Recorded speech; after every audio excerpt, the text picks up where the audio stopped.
What's up YouTube, this is MajoraMayhem coming at you with another deck profile. Today we're going to be taking a look at my Manectric Toolbox deck, so let's get right into it.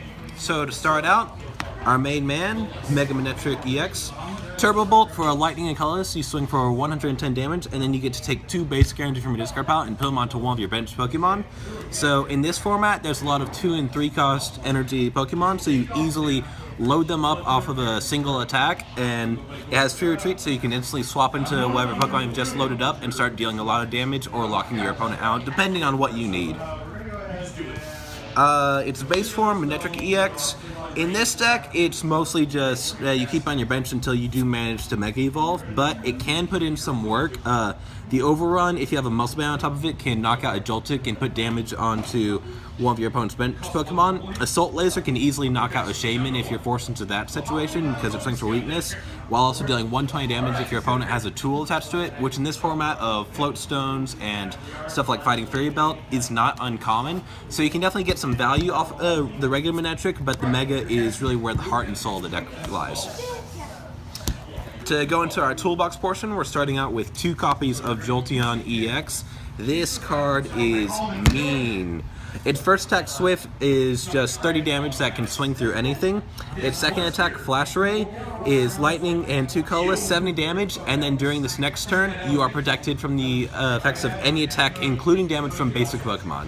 So if you're going up against Night March, you swing once with this, and if they don't have the Lysander, they cannot deal damage to you. It's really a brutal card for them to run into, and against a lot of decks this format, they rely only on playing their basic Pokemon or their evolved Pokemon, which means that as you need to, you can swap between Jolteon and Glaceon. Glaceon has the same attack as Jolteon, only it stops evolved Pokemon. So the main focus of the deck is going in between the 2 of them as you need to, or just playing the one of them if your opponent's deck only relies on it, and really shutting them out from attacking.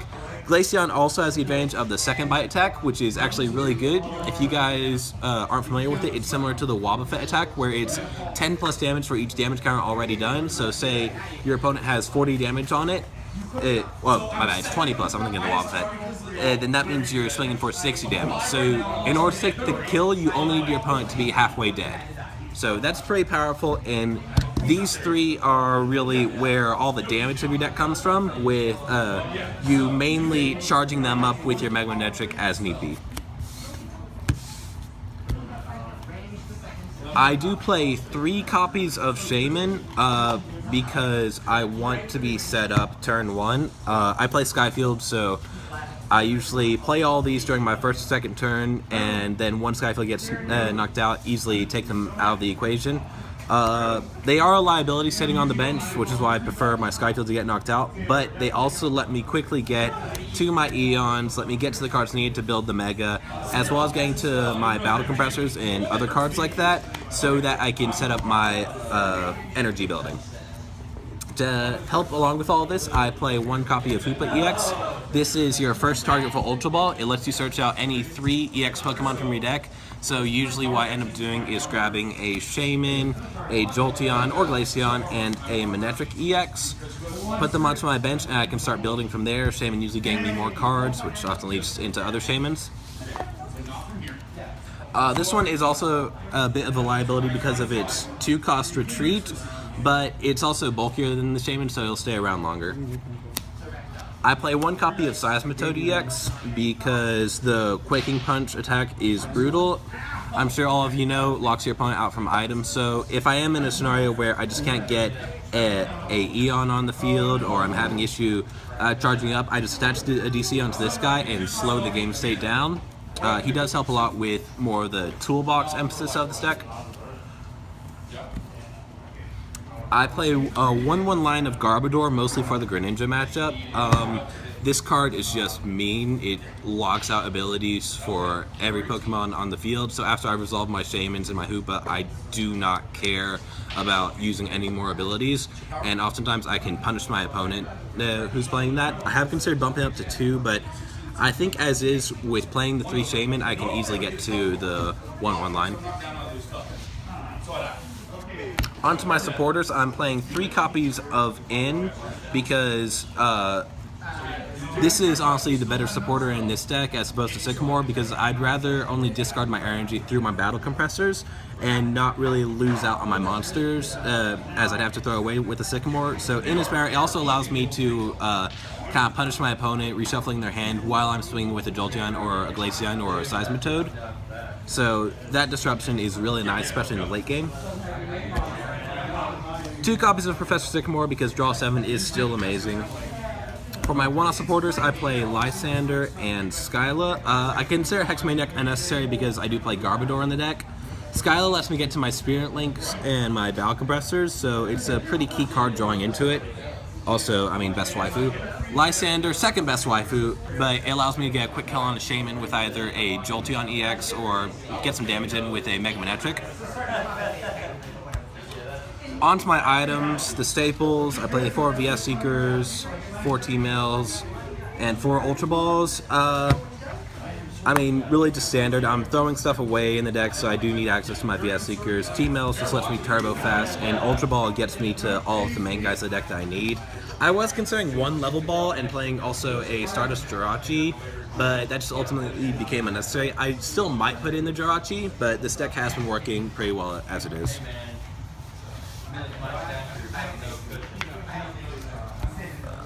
I play 3 Battle Compressors. I usually only ever end up resolving 2. With the second one, I send the third with it, but having the 3 is nice just so I can make sure I'm hitting one every turn, well, at the start of every game. Usually you just end up dumping 3 energy. I prefer 2 lightning and 1 water. Occasionally you need to dump a In or a Sycamore because you have VS Secret in hand and just no other draw support. But for the most part, your Battle Compressors plays are fairly standard. You don't want to dump too much in the deck, mostly because your only way of recycling is through the Mega Manectric or a VS Seeker. 2 Spirit Links. I don't want my turn to end, so pretty standard. 2 Float Stones because I'm playing Glaceon and Toad, so if it does get Lysandered out, or if I'm playing in a position where I have to promote them, I do play this. I was considering a Zoroark in the deck, just something exciting going on over there. Just give everything free retreat, or a Manaphy EX. Ultimately, to me, the Zoroark ended up just kind of conflicting with the, well, both the Zoroark and the Manaphy just end up conflicting with the Garbodor, and I prefer to have that stun aspect. So just putting the Float Stone on seemed like the better option. 2 copies of Fighting Fairy Belt because a 200 attack, 200 HP Jolteon is a lot better than a 160 HP Jolteon. Also bumping up Toad if need be, though I'd rather not do that because, as aforementioned, I prefer to have the Float Stone on it. But just, I do like the health increase a lot in this deck. I also play 1 copy of Muscle Band because if I'm running into a heavy EX deck, then it lets my Glaceon and my Jolteon swing for 90 damage apiece, which is 2 shots most EXs since they're around the 170 and 180 HP mark. So if I am running into an EX heavier build, I do prefer to have that damage in. 2 copies of Mega Turbo just lets me quickly get my Mega Manectric loaded up. Can start swinging with the Turbo Bolts pretty quickly. I can usually get it up by turn 2, definitely by turn 3. Mega Turbo really helps out in that regard. For my one-off items, playing Switch and Sacred Ash. Switch is just in case I get a Garbodor Lysandered out, or if I am in a situation where I've had to been swinging with a Fighting Fury Belt, Glaceon, or Seismitoad. It's just a good out to their heavier retreat cost. Sacred Ash lets me recycle, say, a Glaceon that got knocked out in the Evolution build, or maybe I'm needing to put Shamans back in after my Skyfield got knocked out. It's a pretty good one-off. I have been considering playing a Super Rod in its place, just because usually I don't need the recycling that much, and sometimes getting the energy back is nice. But that also kind of goes against the purpose of playing the Battle Compressors and using the Mega Turbo. So for right now, I'm sticking to Sacred Ash. Might swap it over to Super Rod just for the later game. 4 copies of Skyfield, just because I want to see it turn 1. Usually we'll end up Battle Compressoring copies away, or using it as a stadium counter if I'm going up against Trevenant or Night March or something like that. As is, I just get the set so I can resolve my Hoopa and my Shamans, and then when it's gone, knock the Shamans off, as I described earlier. For my energy, I play 2 copies of DCE, so I can toss it onto a Toad, a Shaman if need be, or most likely if I'm having to build a Jolteon or a Glaceon the bad way, not able to get off a Mega Manectric, so just attach a basic energy and then the DCE as needed. 2's been working fine, honestly. I think 4 is just too much because it really doesn't help you when you're attacking with the Mega Manectric. For my basic account, I play 2 water and then 5 lightning. This split's been working really well for me. It gives me 10 energy in total on the deck. The water is just because Glaceon has the water requirement. For everything else, I usually end up tossing on the lightning off of Manectric. Alright, and that's my deck profile. Let me know if you guys have any questions about it in the comments below. I'll be sure to try to answer them. Make sure to like and subscribe, and I will see you in the next video. Any shout-outs? Shout out to my boys, Gio, Torres, best player ever right there. And big thanks to Stormcrow. Alright, and that's it.